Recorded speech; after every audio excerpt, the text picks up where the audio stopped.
ቃል እንግዲህ በስተመጨረሻም አምኗት አረፈ ማለት ነው። እንግዲህ ሜርሲ እነሱን ለማጣላት ቁማ ተነስታ ነበር፣ ጽዮንና ቃል ለማለያየት ተሳካላት። ዛሬ እንግዲህ በስተመጨረሻም ተሳክቶላታል። ጭራሽ ልታገባ ነው እኮ ከልጁ አባት ጋር እኮ ተስማምታ ቤተሰብ ሁሉ ድግስ እየተዘጋጀ ነው ብላ ስትነግረው እንግዲህ ይሄ ጅል አምኗት እንግዲህ አላምንሽም ብሎ ሲያበቃ በስተመጨረሻም እንግዲህ አመናት። ይህን ደግሞ እንግዲህ ዳግም ተደብቆ እየሰማቸው ነበርና እሱ ደግሞ ተናዶ እኔ ቤተሰብ አይደለሁም ወይ?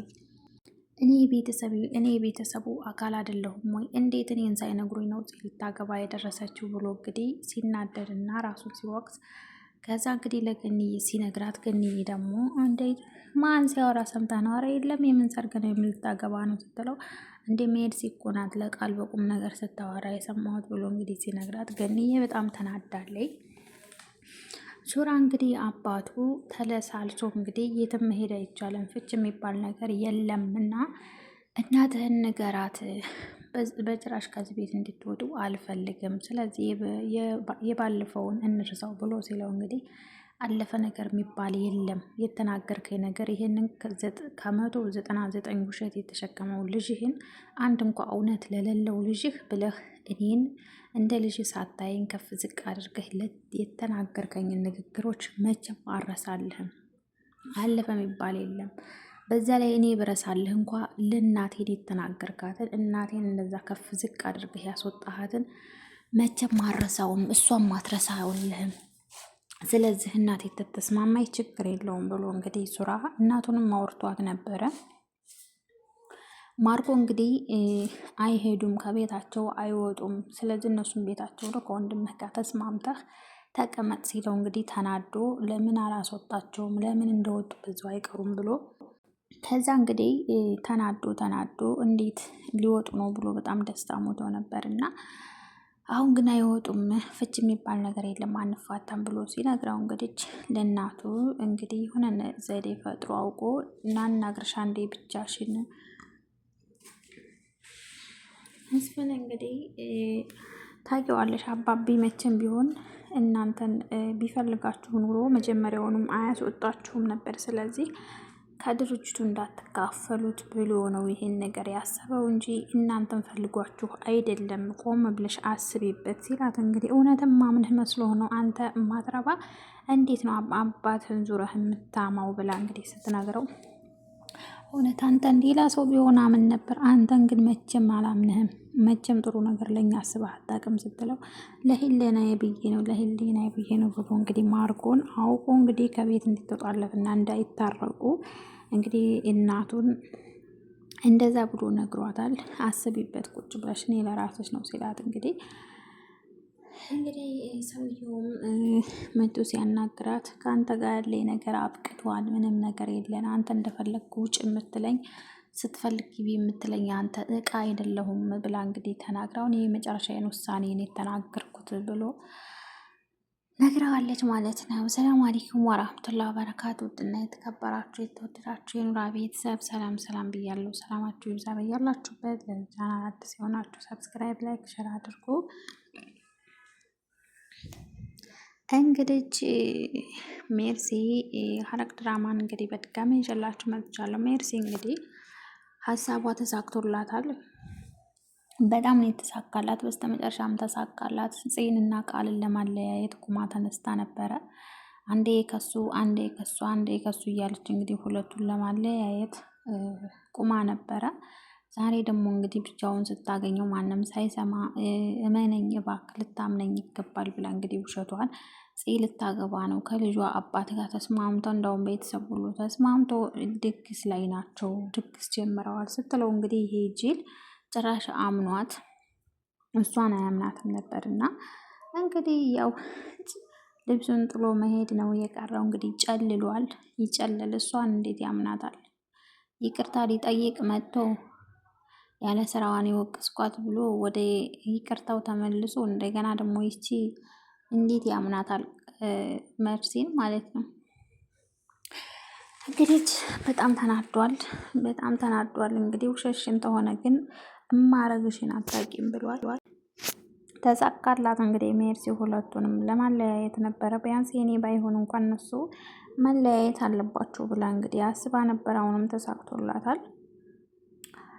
እንግዲህ ቃልም በጣም ተናዷል። ሀኒን እንግዲህ እንዳንቺ አይነት እህት የለኝም፣ ውጪ፣ እንዳውም ወደ መጣሽበት ተመለሺ፣ እንኳን ሰኒ አይደለም ቀርቶ አንቺን ራሱ ማየት አልፈልግም። እንዳንቺ አይነት እህት ሊኖረኝ አይገባም። ህይወቴን ሁሉ ነው ያበላሸሽው። ከመወዳት ከማፈቅራት ልጅ ነው ያለያየሽኝ። እኔ ደግሞ ሰው መስለሽኝ አንቺ ሰው ነሽ ብዬ ሚስጢሬን ሁሉ ለአንቺ ሳዋራሽ ሳማከርሽ ነው ነገሩ የጠፋው። በህይወቴ ውስጥ ጣልቃ ገብተሽ ባለመብት ሆነሽ በስተመጨረሻም አለያየሽ ብሎ እንግዲህ ቀጥ ብለሽ አልፈልግሽም ሄጂ ብሏት ነበር እንግዲህ። ከዛም ደግሞ እንግዲህ ሰኔንም እንግዲህ ትውጣ ብሏል። የትም አትሄጂም እኔም የትም አልሄድም ብላለች። እንግዲህ አሁን ደግሞ እንግዲህ ጭራሽ ተናዶ ሄዶላቸዋል። ደግሞ አሁን ይሞሉታል እንግዲህ በቃ ከዚህ ጋር እንትን ሊል ነው ማለት ነው እንግዲህ ሊለያዩ ነው በመካከላቸው በቃ ምቀኛ በዛባቸው፣ ክፍተት በዛባቸው ማለት ነው። ወይ እሷ የውስጧን እውነት አላወቀ፣ ወይ እሱ ደግሞ ሌሎቹን መስማት አላቆመ። በቃ ዝም ብለው እንደተጣሉ እንግዲህ ዳግም እንግዲህ ሲያወሩ ሰምቶ ሜርሲ እንግዲህ በቁም ነገር ቁጭ ብላ ነው እንግዲህ ነቃል ስትነግረው ሰምቶ ነው እንግዲህ ተናዶ እንዴት እኔ ቤተሰብ አይደለሁም ወይ እንዴት ነው ለእኔ የማይነገረኝ ብሎ እንግዲህ ሲናደድ ገንዬ ደርሳ የኔ ልጅ ምን ሆነህ ነው ቆይ ምናምን ብላ እንግዲህ ስትለው እንዴት እኔ የቤተሰቡ አካል አይደለሁም ወይ ቆይ ለምንድን ነው እኔ እንዴት ሲል ታገባ መሆኗን ያልነገርሽ ብሎ እንግዲህ እየሳቀችበት ቆይ ማነው ደግሞ እንደዚህ ሲል የሰማኸው ስትለው እንግዲህ ገንዬ ሜርሲ ናት ብሎ ኧረ የለም የኔ ልጅ አታገባም የምን ማግባት ነው ደግሞ ብላ ስትለው እንግዲህ ገንዬ እንግዲህ ሉሊትን ተጣርታ እኔ ካመጣሽበት አስወጫት፣ አንፈልጋትም፣ ይችን ተንከሲስ አስወጪ፣ ተሰማ ይህንን ታብዳለች ብላ እንግዲህ በጣም ተናዳለች ገንዬ። እንግዲህ የነ ዙራ አባት እንግዲህ እናቲቱ ነይ ብሎ ጠርቶ ሊያዋራ ሲል ማርጎ እንግዲህ አውቆ የድርጅቱ ሰራተኞች ደግሞ ጭማሪ ይፈልጋሉ ብሎ እንግዲህ ውሸቱን ጨማምሮ ራሱ የመጣው ሀሳብ ምክንያቱም ሁለቱ እንዳያወሩ ነበር ተደብቆ እየሰማቸው ስለነበር ከዛ እሷም ተነስታ ሄዳ መቼ ነው ደግሞ በቅርብ አይደል እንዴ ደግሞ ጭማሪ የተጨመረላቸው ቆይ ተመቼ ወደ ነው ደግሞ መቼ ነው የሰማኸው ምናምን ብሎ ሲነግረው አይ ካፋቸው ያስታውቃል ያው አፍ አውጥተው አላሉ ምናምን እያለ ነበር። እንግዲህ ከወንድምህ ጋር ተስማምተህ አብራችሁ መስራት አለባችሁ፣ መውጣት የሚባል ነገር የለም። ስለዚህ ነገሩ ይብረድ ብዬ ነው እንጂ እነሱም እኮ ቤታቸው ነው፣ እነሱ እኮ ቤተሰብ ናቸው። ስለዚህ ከወንድምህ ጋር ተስማምተህ ኖር ብሎ ሲለው እንግዲህ አቶ ማርኮ በጣም ነበር የተናደደው። የትም አይወጡም እነሱም ቤታቸው ነው ሲለው እንግዲህ መቼም ተንኮል ነው እና ስራው ሄዶ እንግዲህ የሱራን እናት አንዴ ላናግርሽ ፈልጌ ነበር ብሎ እንግዲህ ወደዛ ወስዶ እንግዲህ አባቢ ለእናንተ አስቡ አይደለም ውሸቱን ነው ድርጅቱን እና ቤቱ እንዳትካፈሉት ነው ይሄን ሀሳብ ያመጣው እንጂ እናንተም ቢፈልግማ መጀመሪያውኑም አያስወጣቸውም ነበር ሲላት እንግዲህ በአምንህ ደስ ይለኝ ነበር፣ ግን አንተ መቼም አላምንህ አልችልም። ሌላ ሰው ቢለኝ አምን ነበር፣ ግን አንተን አላምንህም።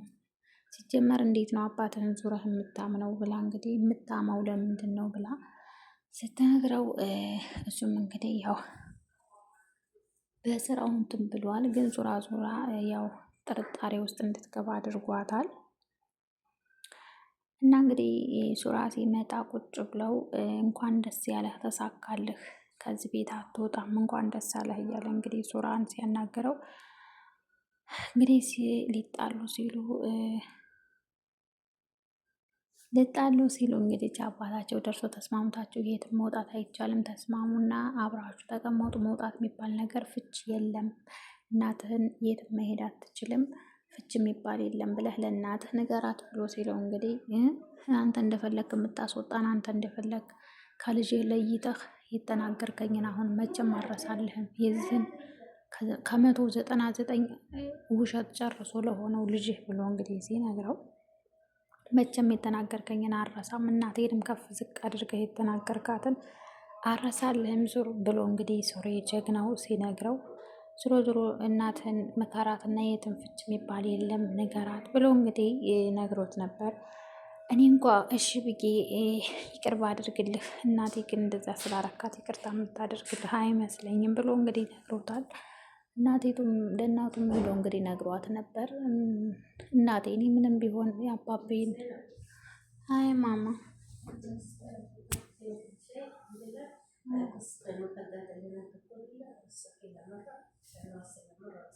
طيب السلام